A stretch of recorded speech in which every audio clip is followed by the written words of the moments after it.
Hello and welcome back to Good Game Nation, where we bring you all things TCG. My name is Preston, and I'm here with Sam. Say hello. Hello, it's the third video where I'm wearing the same hoodie. I only own the one.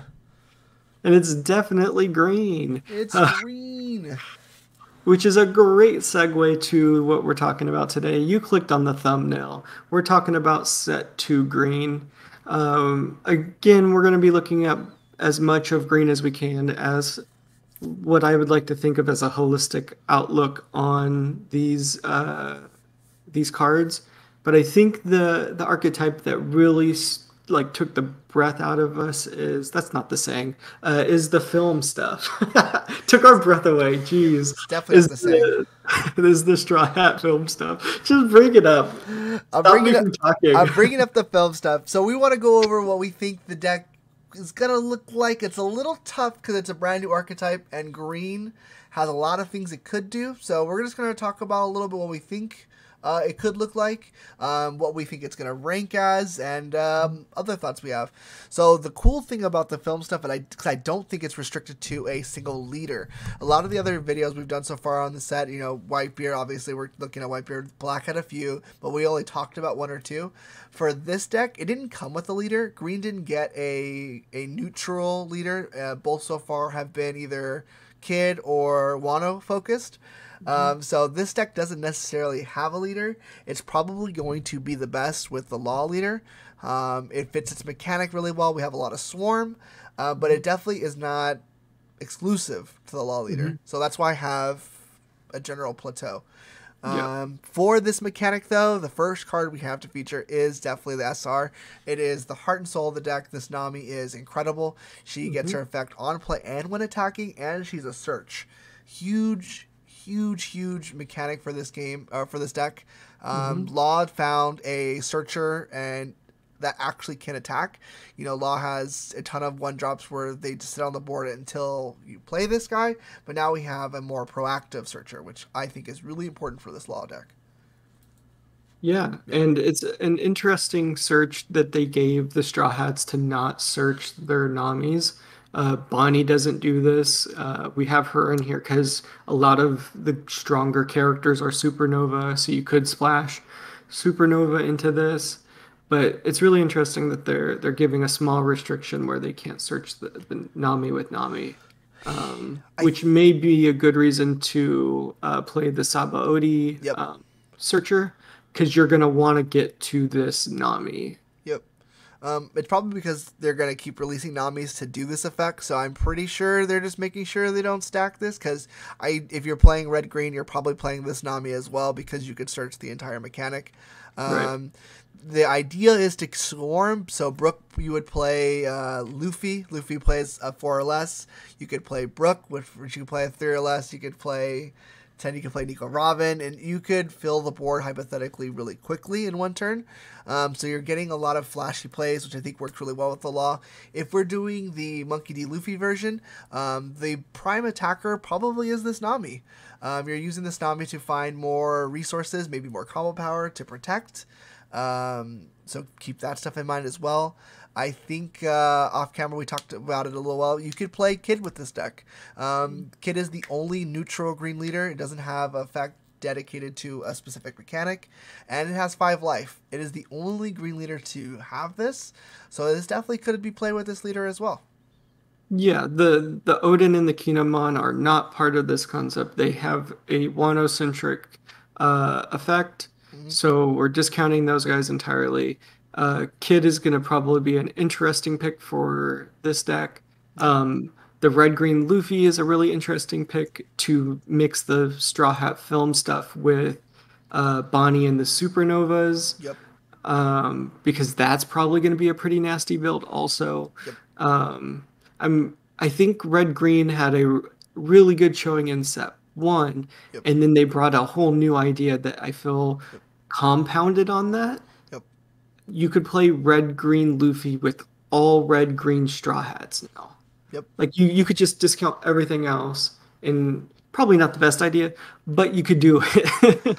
Yeah. Red Green had a lot of strength because they had a lot of combined search. Like Bonnie had the ability to search multiple cards. You could pull all your Drakes, and then you could still pull your Zoros and Luffy's if you needed to. And that is still a true mechanic. All of these, all of the ones that should have Supernova do, the Law, the Zoro, the Luffy. Mhm. Obviously, this Luffy doesn't coincide with the Law anymore because he's higher. He's a 7-drop. But we have a ton of more options now. When you see Law, you knew what you were going to play. You were going to see, combination of Bonnie Nami into Drake, into these very rush cards. Mhm. But now with this film mechanic, you could see a variety of things. And I don't know if you're going to play them all. I wanted to feature them all here because I do think they have a place in the actual deck. But you could just be playing a select few of them because they do say film or Straw Hat Crew. So that is the key there. And you could be playing this Nico Robin into base Nami to pull another card out of your deck. There's a lot of really synchronized plays here, a lot of options. And this deck can easily get out of hand. Yeah. Easily. Deck building with this deck is going to be the most fun, and it's definitely where the skill for this deck is going to be shown. With Mhm. the potential alone, it's very hard to put it anywhere other than A tier. It lacks in the way that it could be taken advantage of through destruction. It doesn't have a lot of protection. It has a lot of swarm, but it can be cards can be killed very easily. And if you lose tempo with Law, if you play Law, you know that's game ending. So, and there's a lot more destruction now, so stuff to keep in mind. Yeah, absolutely. The potential definitely, like you said, puts it up in a high tier. Yeah. Um, but like you've said, black is Black, killing purple. everything. Yeah, Yeah. purple's killing everything. So those decks could be tempo killers that make this in reality a lower tier. But I'm really excited to like dig deeper into all the possibilities right now Yep. and actually consider where everything ends up. Yep, absolutely. Maybe we'll actually get a triangle meta where purple beats this beats this, and then this loses to Yeah, purple. right. That'd be really fun for this game. And then Hmm. the other, which I think is for the finally in this series, we actually have two archetypes that are actually good in their color. The film stuff is definitely very exciting, but the Wano stuff has, to me, I didn't think we were going to get any more Wano stuff when we found Right. out we were getting into Paramount. Marineford.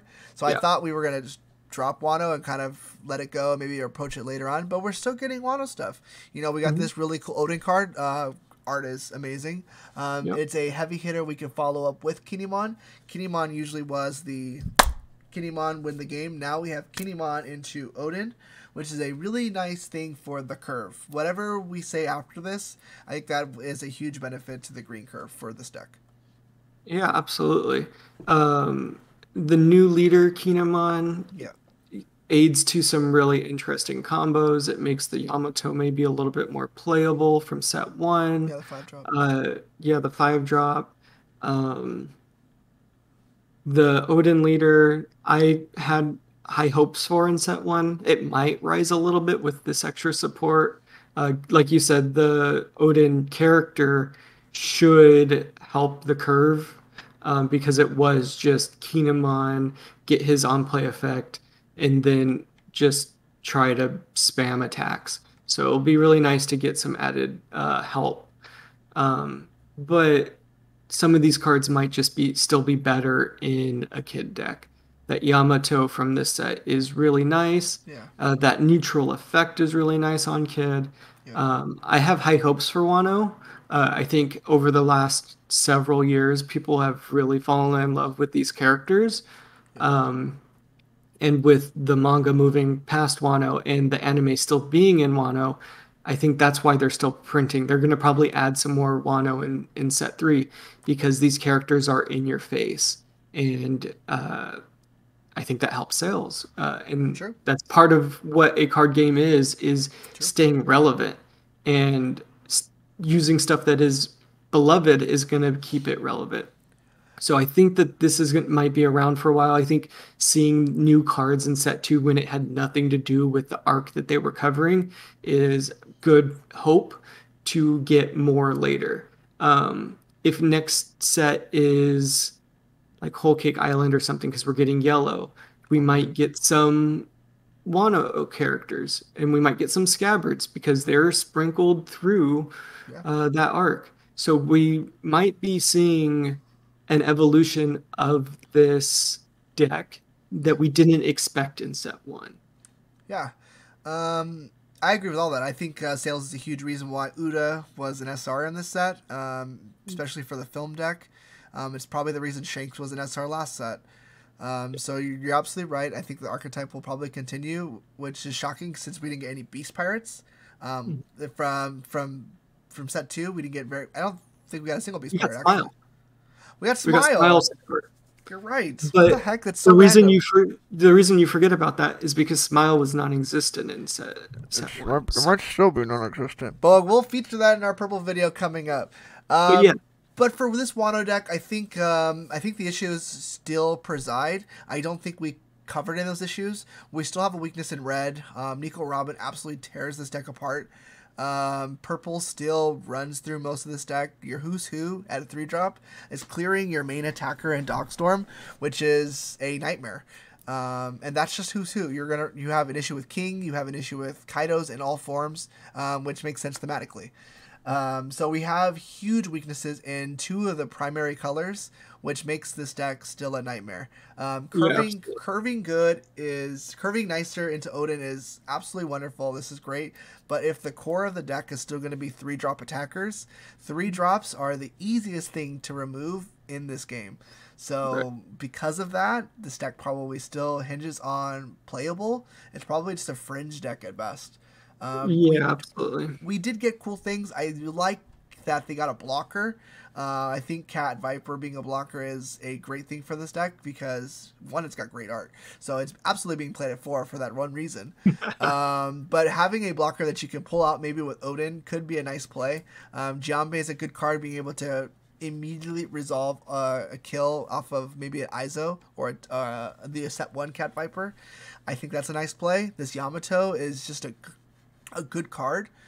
So there's good things that are happening for Wano. But as long as their primary attackers are a 3-drop, the ones that were standing are 3-drops, I think it's lackluster because of that. Yeah, absolutely. I do think it's a really good splash mechanic or a splash archetype. Um, and that's what it was in set one. It might continue to be that because of all of those reasons. King owing three or less is going to be easy with black also, Yep. because black's going to be KO stuff. There's KOing. cards in blacks that just kill 3-drops. Mhm. Like up straight up. Like I'm pretty sure Garp kills 4-drops, Kaino kills 5-drops, so these guys are just fodder. Yeah, And I don't think it's got worse. You're absolutely right. It got worse. The deck was maybe a low A tier, high B tier deck. It's probably slightly worse now because of the competition. And I don't think it got any better with the different leader. You mentioned it. Kinemon makes the other Kinemon from the set not playable. You have to yeah, play the Odin leader to get the Kinemon effect, and that Kinemon effect is the kind of the life source of this deck. right. So I think we missed a little bit with this leader. Unfortunately, I think you have to play the Odin leader just to play Kinemon, and I think the deck's back at step 1. So Yeah, unfortunately, unfortunately, the Kinemon leader seems like it opens up combos, but it blocks out a huge one. So huge you're the really combo. like, yeah. Yeah. Step one is definitely a good place to put the Wano archetype. Unfortunately, I still like the cards. I still definitely gonna keep trying to make this work, but I think this deck is gonna sit outside the meta again. Unfortunately, Absolutely. but that'll conclude our little early review on Green. Let us Mhm. know, guys, in the comments. Did we miss? Is there a card that we didn't talk about that you're really excited about? Is it more combos with Law? Because there was a Law there that has the ability to move out and swap. So, a lot of cool combos there. Let us know in the comments what you guys think. What other colors are you excited to talk about? Are you really excited about the Impel Down stuff? Let us know. Preston, any final words? Any cards that you're excited about? I'm excited to build these decks and see how they match up. So I'm excited to play this game. It's super fun. I love One Piece, so Woo, One Piece. a general excitement. I think that's pretty consensus. If you made it to the end of this video, you probably feel the same. Thank you, thank you guys so much for watching, and we'll see you in the next one. Later. Later. Hmm.